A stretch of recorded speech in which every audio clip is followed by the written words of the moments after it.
Готовы, детка? Готовы? Так. О, вот это тут спокойный парень, по-моему. Нормально. Ты умрешь прошлого года, деточка. Да. Мы на кухне не даем это шампанское. Это не понимаете, это мы здесь... Что-то очень... Положи морковку на место, а то мы тебе не мешаем. Так, ну давайте аплодисменты, аплодисменты команде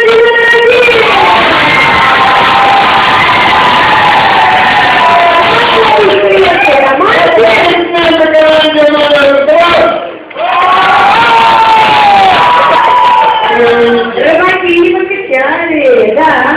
Ну что, детка? Не знаю, детка, как он рыбка.